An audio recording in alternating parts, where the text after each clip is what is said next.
অতি অনুপম শোভা দেখে অতি অনুপম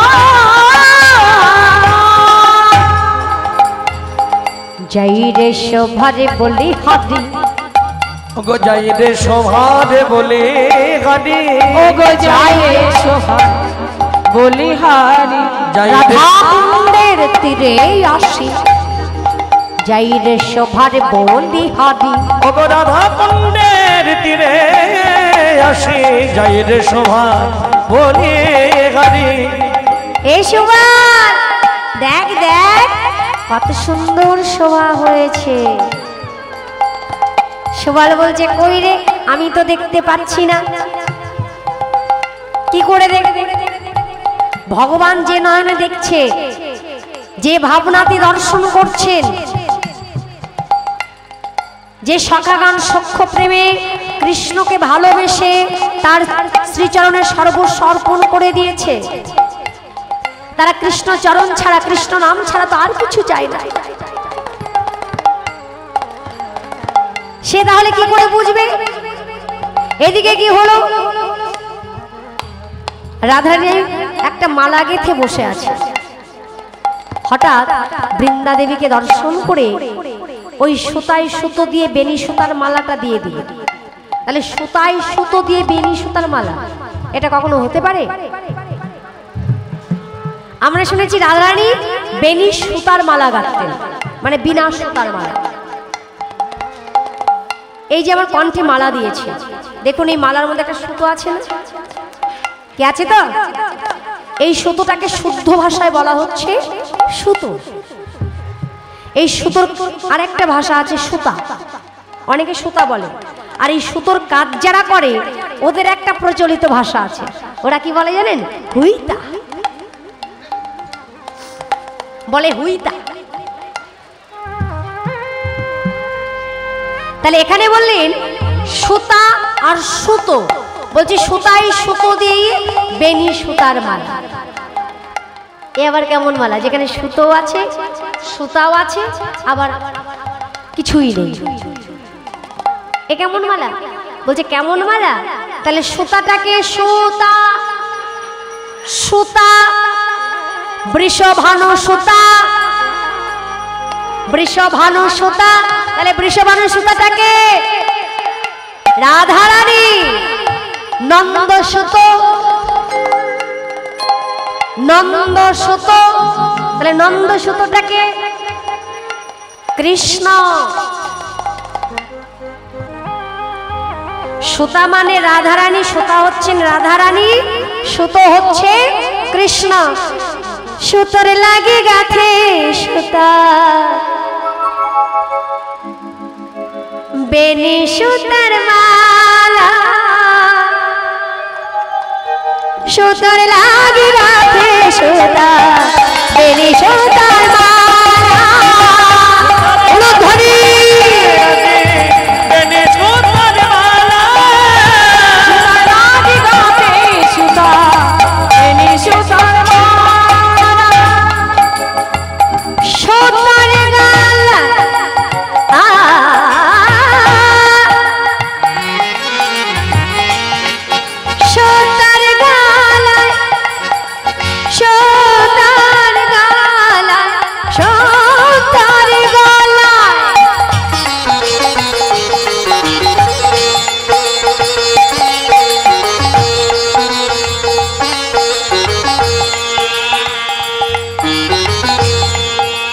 কত সুন্দর মালা না?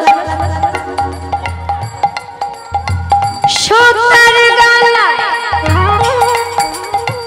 পরাবে মালা, আমার বৃষভানু সুতা। সুতার গলায়, সুতার গলায়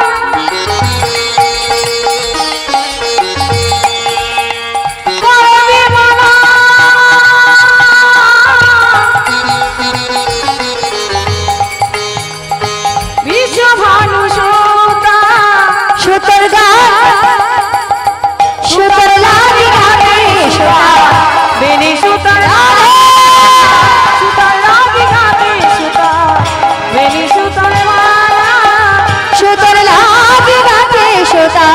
मेरी सुधा मेरी सुधा मेरी सुधा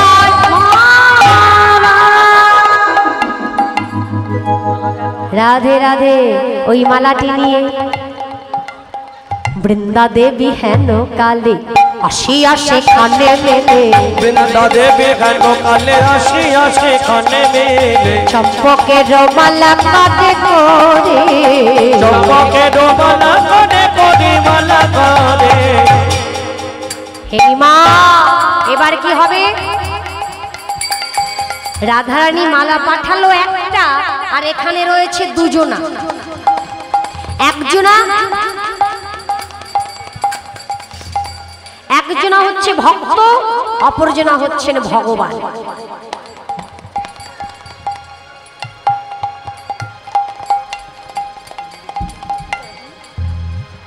একদিকে ভগবান একদিকে হচ্ছে ভক্ত তাহলে কাকে মালাটা পরাবে ভগবান নিজে বলেছেন আমার হতে আমার নাম বড় নাম হতে আমার ভক্ত বড় ভক্ত হতেও ভক্তের চরণ ধুলি আরো বড় নিতাই গৌর হরি বল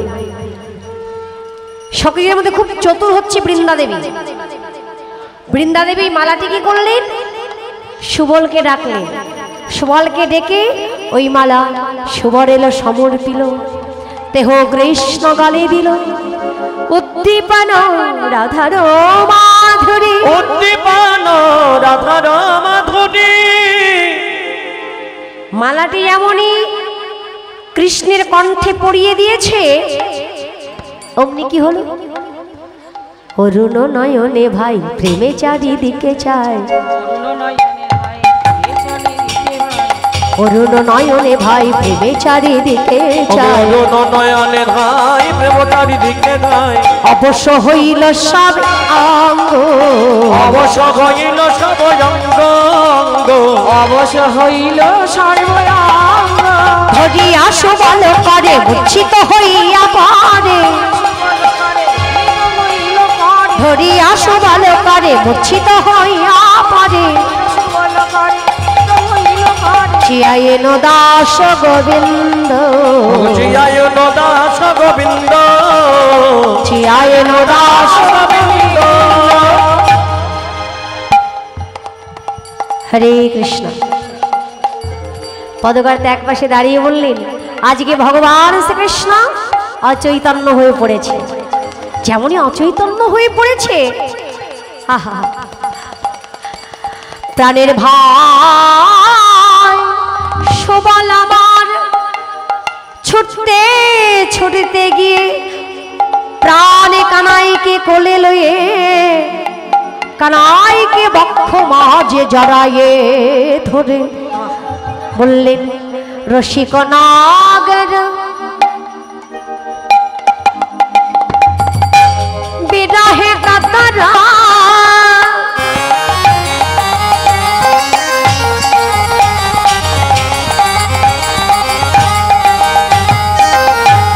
পড়িল ধরণী তলে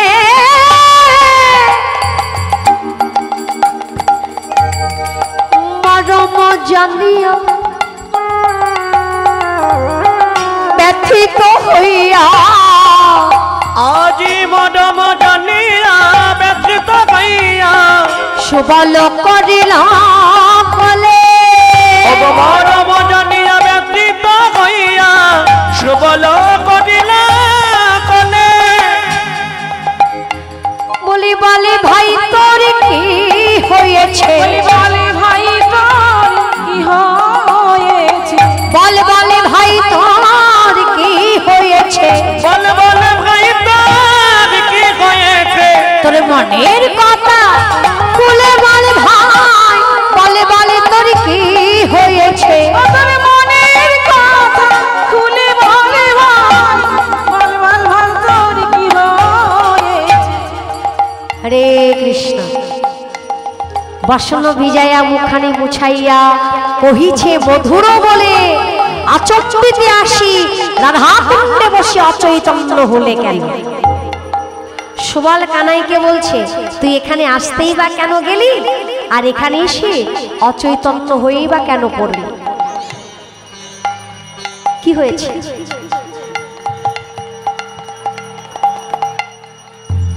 কি কি হয়েছে আমার কাছে বল।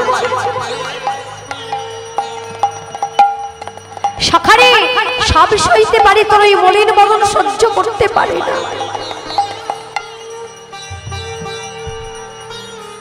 মনে আছে সেই দিনের কথা?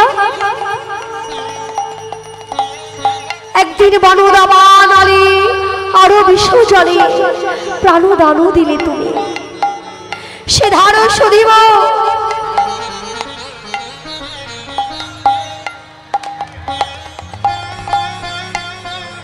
যে বলো বলিবা তাহাইও করিব আমি। শাখা তুই যা বলবি আমি সব করব, শুধু একবার আমার সঙ্গে কথা বল। এই যে ভক্তের ভগবানের প্রতি ভালোবাসা, তাদের একটাই আশা, একটাই বাসনা, ধন জন নাহি চাহি, কবিতা সুন্দরী শুদ্ধ ভক্তির পথ দেখো কৃপা করি। কানাই সেদিনের কথা ভুলে গেলি? যেদিন কালী দহি জল পান করেছিলাম সেই দিন তুই আমাদের প্রাণ বাঁচিয়েছিলিস। আবার ওই দিনই হয়েছিল দাবানল ভক্ষণ, সারা বনে আগুন লেগে গিয়েছিল। সব রাখালদের নয়নে হাত দিতে বলেছিলেন, সবাই নয়নে হাত দিয়ে দাঁড়ালো। ভগবান শ্রীকৃষ্ণ চতুর্ভুজ নারায়ণ রূপে দাঁড়িয়ে সারা বনের আগুন নিভিয়ে দিল অগ্নিদেবকে ডেকে। কেউ দর্শন করতে পারল না। সেই দিন দর্শন করেছিল কে? সুবল সখা,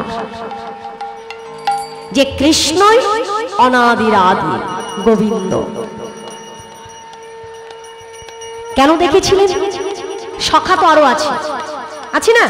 শ্রীরাম, সুদাম, দাম, বসুদাম, মধুমঙ্গল, অংশুমান, বটু, কত সখা রয়েছে। তাহলে ওই চতুর্ভুজ নারায়ণ রূপ অন্য কেউ দেখলো না, দেখলো কে? সুবল সখা। কোন ভাগ্যে কোন জীবের শ্রদ্ধা যদি হয়, সেই জীব উন্নত হয়ে এমন সাধু সঙ্গ পায়। সাধু সঙ্গ হইতে হয় শ্রবণ কীর্তন, শ্রবণ কীর্তন শ্রবণে হয় অনর্থ নিবৃত্তি। অনর্থ নিবৃত্তি হলে ভক্তি নিষ্ঠা হয়, ভক্তি নিষ্ঠা হলে রুচি উপজয়। রুচি হতে চিত্তে জানবে আসক্তি প্রচুর, আসক্তি হইতে হয় রতির অঙ্কুর। রতি গাঢ় হলে সেই ধরে প্রেম না, ধরে প্রেম না, সেই প্রেম প্রয়োজন সর্বা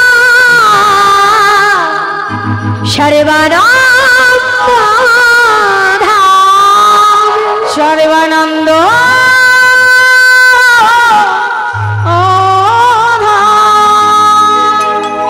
পূর্ব জন্মের স্বীকৃতি না থাকলে ভগবানের দর্শন তো দূরের কথা, ভক্ত সঙ্গ পাওয়া যায় না।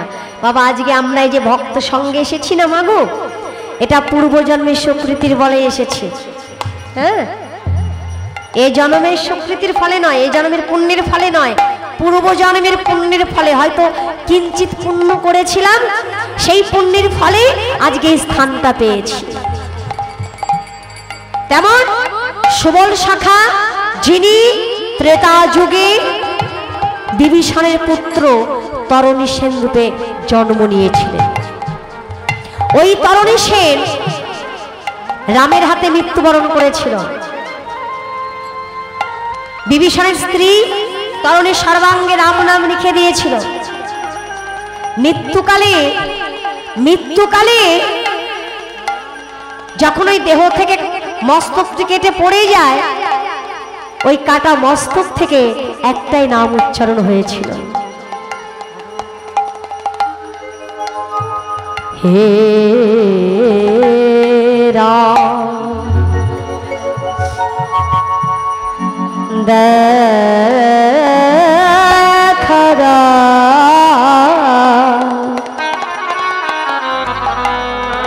হে রাম দেখা দাও দেখা দাও দেখা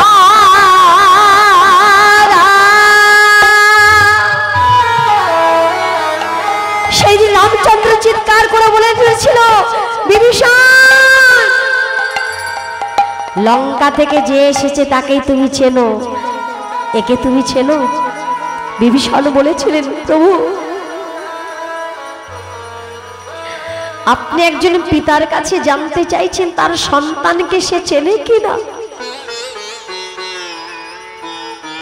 রামচন্দ্র বলেছিলেন, বিভীষণ কি করে পারলে তুমি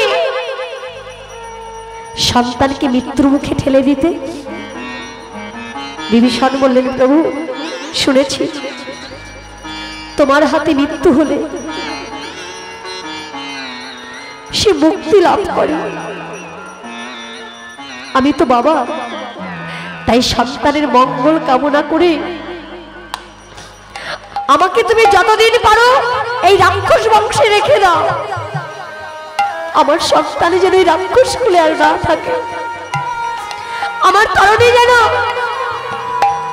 তোমার এই চরণের ওই রাতুল চরণের দাস হতে পারেনি। তাই গৌর হরিব হরিব।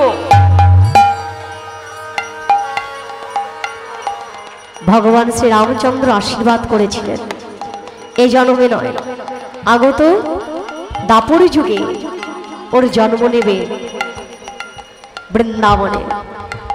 ওর নাম হবে সুবল, ও হবে আমার পরম সখা। আজকে সেই সুবলের কথা শুনে যে কানাই কেন উঠছিস না, যেমনই বলছে, সজল নয়ন হেডিয়া বয়ান, সজল নয়ন হেডিয়া বয়ান, পরাণ কেমন করে দীনবন্ধু কহে তনু মন দহে, দীনবন্ধু কহে তনু মন দহে, বন্ধু কহে তনু মন দহে, রাধার বিরহ জরে, দীনবন্ধু কহে তনু মন দহে, রাধার বিরহ জরে। রাধার বিরহ জরে আজকে ভগবান শ্রীকৃষ্ণ জর্জরিত হয়ে গেছে। সুবল বলছে, সব কথা আমাকে বল, আমি তোর মনের আশা পূর্ণ করব। সঙ্গে সঙ্গে ভগবান শ্রীকৃষ্ণ কি বললেন, শোনো রে সুবল ভাই নিবেদন করি, শোনো রে সুবল ভাই নিবেদন করি, কহিতে বাসয়েলা না কহিলে মনে, কহিতে বাসয়ে রাজ না কহিলে মনি, কাঠিয়া চম্পকের মালা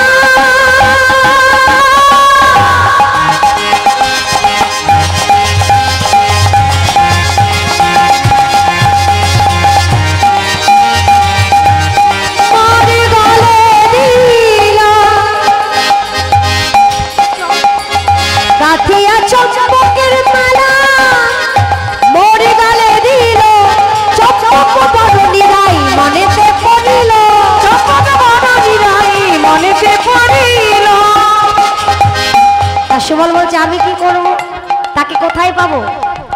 কোথায় যাবতে আছয়ে ধনী জটিলা মন্দিরে, যাবতে আছয়ে ধনী যাবত মন্দিরে, যাবতে আছয়ে ধনী জটিলা মন্দিরে, যাবতে আছয়ে ধনী জটিলা মন্দিরে, বিষম সংকট হলো কি বলিব তোরে, বিষম সংকট স্থল কি বলিব তোরে। কি বলবো, ওখানে তো আমার যাওয়ার শক্তি নেই, তুই যদি একবারে যাস, যদি মিলাইতে পারো আনিয়া তাহারে, হইব তোমারও দাস জনমেরও তরে। এই কথা দীনবন্ধু দাস একপাশে দাঁড়িয়ে বললেন, আর বিলম্ব করো না, তাড়াতাড়ি যাও, নাহলে ভগবান শ্রীকৃষ্ণের প্রাণ বুঝি আর থাকবে না। সুচতুর সুবল পবন গতি ধাবল, সুচতুর সুবল পবন গতি ধাবল, সুচতুর সুবল পবন গতি ধাবল, ধাবল জগত হিমা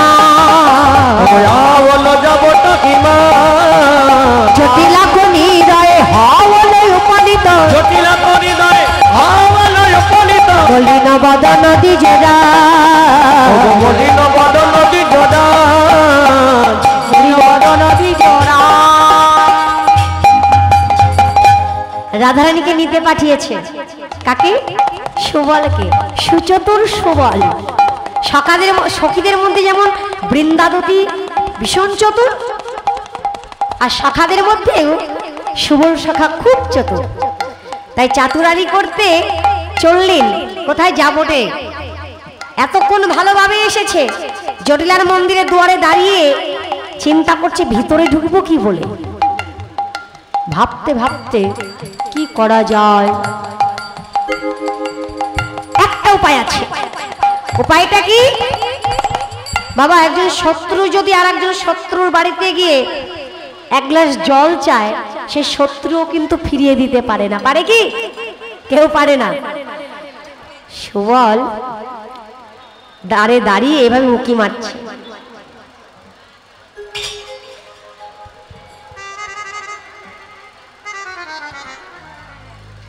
কথাই বলে না, যে দেশে বাঘের ভয় সেই দেশে সন্ধে হয়। পরিবিতা পর একবারে জটিলার নয়নে নয়ন পড়ে গেছে। হতভাগা, হতচ্ছাড়া, কে আমার ঘরে দুয়ারে দাঁড়িয়ে উঁকি মারছে? সামনে আয় বলছি। সুবল বলছো, মা আমি। বলছে, এই তুই এখানে দাঁড়িয়ে উঁকি মারছিস কেন? মা কি কহব দুঃখ পরিশেষ গো মা, কি কহব দুঃখ পরিশে। আমার দুঃখের আর শেষ নেই। কি কহব দুঃখ পরিশেষ গো মা, কি কহব দুঃখ পরিশে। বাছরে খুঁজি খুঁজি হাম হেতায় নো, বাছরে খুঁজি খুঁজি আমাকে বলো। ভূমিয়া ভূমিয়া নানা দে, মাগো ভূমিয়া ভূমিয়া নানা দে। বড্ড পিপাসা পেয়ে গেছে, তাই তো জল খেতে এসেছি। তাই জল খাবি বললেই হয়, তো কি মানে কি আছে? জলটা এত পিপাসা কি করে পেলো? বলছে আমাদের একটা শ্যামলী নামের গাভী আছে, তার কোমলী নামের একটা বাছুরি, সে বাছুরিটিকে খুঁজে পাওয়া যাচ্ছে না। তাকে খুঁজতে খুঁজতে আমার পিপাসা পেয়ে গেছে। তার জল খাবি? ওই দেখ আমার রন্ধনশালা, ওই রন্ধনশালায় চলে যা, ওখানে আমার বধূমাতা আছে, ওখানে গেলেই জল পাবি। যখন চলে যাচ্ছে পিছন থেকে জটিলা বলছে, হ্যাঁ রে ও সুবল, তোকে একটা কথা জিজ্ঞাসা করবো বাবা। কি? তুই ওই কেলে ছোড়ার সঙ্গে মেলামেশা করিস তো? বলছি না না করি না। যা তাড়াতাড়ি করে গিয়ে রাধারানীকে বললেন, রাধে দ্বার খোলো। রাধারানী দূর থেকে বললেন, নাই সরে সুবল পরাণের ভাই, এ কি অপরূপ দেখা, কহরে কি বানে আছো এ কেমনে তোমারও মরম শাখা। সুবল বলে, রাধে তোমাকে নিতেই তো আমি এসেছি। তোমার নাম জপ করে, তোমার গাথামালা কণ্ঠে ধারণ করে সে যে মূর্ছিত অবস্থায় তোমার কুণ্ডের তীরে পড়ে আছে। বুঝি তাই বুঝি, বেশ আমি যাব। তাহলে কি উপায়ে যাওয়া যায়? তা সবাই তো বলে তোমার চেহারা আমার চেহারা একই রকম, তাহলে আমার বেশ ধরে তুমি চলে যাও, আর তোমার বেশ ধরে আমি থাকি। পরিবার তারে শাড়ি দিল জড়িয়া, পরিবারে তারে শাড়ি দিল জড়িয়া, পরিবারে দিল শাড়ি দিল জড়িয়া, ঘটিতে বাঁধিল ধরি যতন করিয়া, ধরি যতন করিয়া, করে রকম কান দিল সুবলের হাতে, করে রকম কান দিল সুবলের হাতে, আপন করে কাবরি বাঁধিয়া দিল মাথে, আপন হাতে কাবরি দিল মাথে, কপালে সিঁদুর তুলে সুবলের কপালে পরিয়ে দিল। সুবলকে 12 হাতে শাড়ি পরিয়ে দিল, আর রাধারানীর হাতের কঙ্কন খুলে সুবলের হাতে পরিয়ে দিল। এইবার কি করেছে? সুবলের বেশ ধরে যেই যাবে, ঘর থেকে বাহির হবে, এমন সময় তাকিয়ে দেখছে সর্বনাশ, সব ঢাকা পড়েছে। এই কুচো যুগল তো ঢাকা পড়েনি। ঘরের সুবল ভাই করি উপায়, এই যুগল পরে ধরে কেমন এলো। সঙ্গে সঙ্গে যোগমায়াকে আশ্রয় করলেন। যোগমায়া বাছুরি রূপ ধারণ করে রাধারানীর সম্মুখে দাঁড়ালেন। এবার ওই বাছুরি কোলে নিয়ে রাধারানী আমার চলেছে। পিছন থেকে জটিলা বললেন, এই সুবল, ওই কেলে ছোড়াকে বলে যখন তখন যেন বাঁশি না বাজায়। বলছে, ওমা যখন তখন বাজায় না, আমি যতক্ষণ কাছে থাকি তখন বাজায় না, যখন থাকি না তখন বাজায়। তাই জটিলা বলেন, আজ থেকে আমার আদেশ থাকলো ওই কেলে ছোড়ার সঙ্গ ছাড়া তুই হবি না। সুবল বেশে রাধারানী মনে মনে চিন্তা করলেন, মা তো আমি এটাই চাই, কিন্তু পাই না তো। চললেন রাধারানী। রাধারানী ওদিকে চলেছে, সুবলের বেশে গড়ি উদ্দেশ্য করিতে হরি উপনীত গহনা মনে, গহন বনে এসে উপনীত হয়েছে। হরি হরি বলে বলে ধারানো বহে দুনয়নে, হরি হরি বলে বলে ধারা বহে দুনয়নে, হরি হরি বলে ধারা বহে দুনয়নে, উপনীত গহন কাননে, উপনীত গহন কাননে। কৃষ্ণ ছিল হেড মুখে বদন তুলিয়া দেখে, হেড মুখে বদন তুলিয়া দেখে, সুবল ফিরিয়াই আইল পারা। কৃষ্ণ হেড মুখে ছিল, তাকিয়ে দেখছে সুবল এসেছে। কহরে সুবল ভাই, যে লাগি পাঠাইল তোরে, কোথা সে বিনোদিনী রায়। সুবলের বেশে রাধারানী আমার একটু মুচকি মুচকি হেসে বললেন, আমি তো যেতে পারিনি, তা চন্দ্রাবলীকে এনে দিতে পারি। যেই বলেছে গোবিন্দ বললেন, রাধারানীর সঙ্গ না পেলে এ প্রাণ রাখবো না। এত বলি রাধা কুণ্ডের জলে ঝাঁপ দিতে গেল, বাছুরিয়া তেজিয়া ধ্বনি বধূ কোলে নিল। বাছুরি ত্যাগ করে রাধারানী আমার গোবিন্দকে কোলে তুলে নিলেন। রাধে রাধে। আর এদিকে জটিলার ঘরে সুবল রয়েছে। অষ্টসখী এসে রাধারানীকে যখন ডাকছে, করছে, রাধে রায়, ও রায়। রায়ের হুহু রোগে ধরেছে, হুহু রোগে ধরেছে, হুহু রোগে ধরেছে, হুহু রোগে ধরেছে, আমাদের রাধারানীর হুহু রোগে ধরেছে, আমাদের রাধারানী হুহু রোগে ধরেছে। তাহলে ওই সংস্থা হচ্ছে ওই শূন্য কলসি, তাকে নিয়ে যমুনায় গিয়ে কলসি শুদ্ধ ডুব দিতে হবে যতক্ষণ না ভরবে। ভরে গেলে পারে যদি সুস্থ অবস্থায় উঠতে পারে তাহলে আর কোনো ব্যাধি থাকবে না। অষ্টসখীকে বললেন, তোমরা নিয়ে যাও। এবার সুবলে রাধারানীর বেশে সুবলকে নিয়ে যখন রাধাকুণ্ডে ফিরে গিয়ে দাঁড়ালেন, দূর থেকে রাধারানী লক্ষ্য করলেন যে সুবল তার বেশে কেমন লাগছে। তখন রাধারানী বললেন, সখীরে, তোরা সবাই দেখেছিস রাধা গোবিন্দের মিলন, কিন্তু আমি নিজে কখনো দর্শন করি নাই, তাই আজকে আমি নিজে দর্শন করব। সুবলকে কি করলো? কৃষ্ণের বাম পাশে দাঁড় করিয়ে দিল। এই হলো সুবল মিলন। তা সুবল মিলন হয়ে গেল। সকল সখীগণ রাধারানীর সহিত আমরা কি বলবো? নটবর নাগর নন্দা, নটবর নাগর নন্দা ভজরে মন গোবিন্দা, নটবর নাগর নন্দা ভজরে মন গোবিন্দা, নটবর ভজরে মন গোবিন্দা, গোবিন্দা বল গোবিন্দা, গোবিন্দা বল গোবিন্দা। নটবর